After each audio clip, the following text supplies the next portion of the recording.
I've been having a really kind of deep thought within myself for the past little bit here. Um, and it's been challenging, right? So I want to ask you a question. The question I want to ask you is, what are you doing to keep your belief in people alive? And let me tell you kind of what I mean by it. So recently, just past couple days, I saw in the news that there was a news story about the Little Mermaid. They're going to re-release some sort of live action show, whatever it is.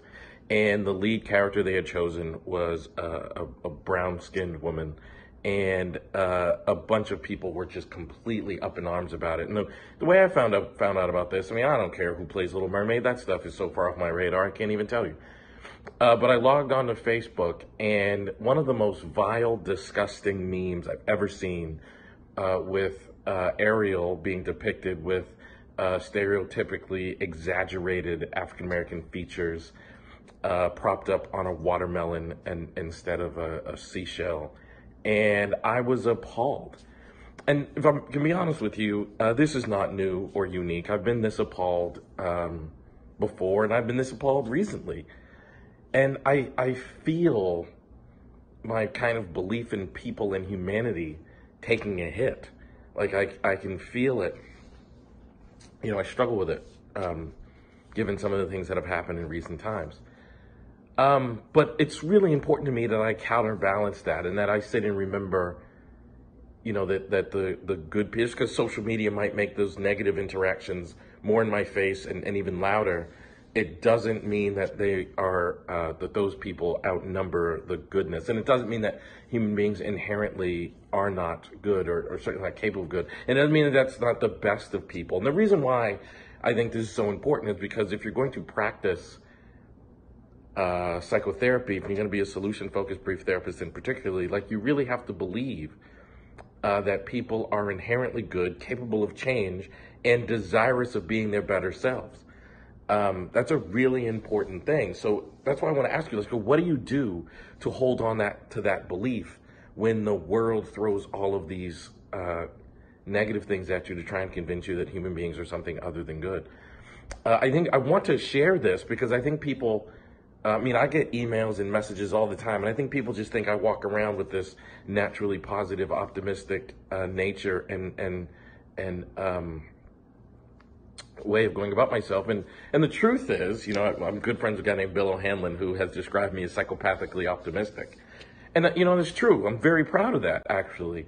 But I do want you to know that that takes work. And here in the social media era, when we live in these times where our differences are highlighted more than our similarities, where our mistakes go viral and not our awesomeness, where our flaws somehow get a bigger microphone than our superhero traits.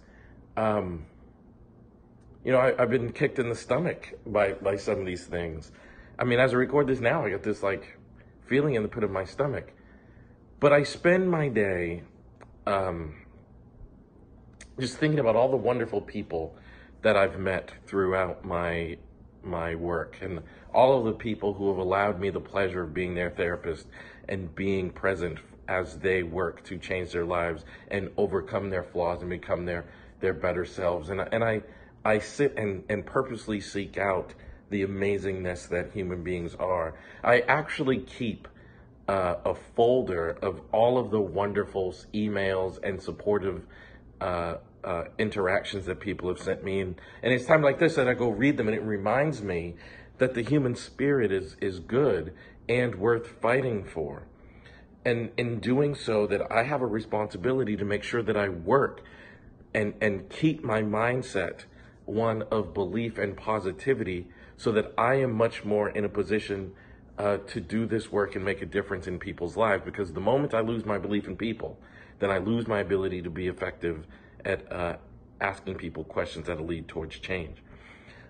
These things are so important. Now, look, like, if you're watching this video, you are probably interested, or at least mildly interested, in solution-focused brief therapy. But if all you do is learn the techniques of solution-focused brief therapy, you haven't really mastered it yet. Like, there is something underlying this approach. And for me, that is very much the way that you think about the person that you're working with. And I just want to share with you how important that is. And I want to make it clear that, like, we have a responsibility to do some work to make sure we are thinking of people through a positive lens and capable of change. And I think at no point in human history has it been harder to do that than it is now, because of social media and because of the 24-hour news cycle and because of these trying times that we're living in.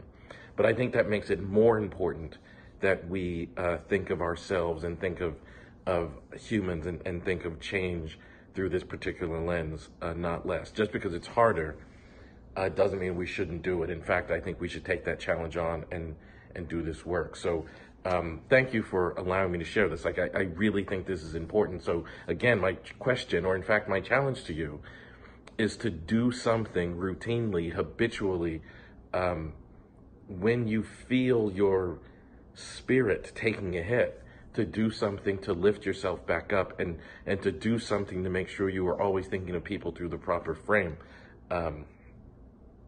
Because it not only is it good for us, it's good for our clients. It is good for our work. Like, in fact, I'm not sure how our work can take place without this belief. And I'm hoping that you can take that on, because I think we need it. And I think there's never been a time more where this is necessary. So thank you for watching this video. I really, really appreciate it. Give me a like, give me a share. I mean, this is a really important message. I would really appreciate it if you share this on your social media platforms. Never, ever forget that you are always just one question away from making a difference in someone's life, and stay hopeful.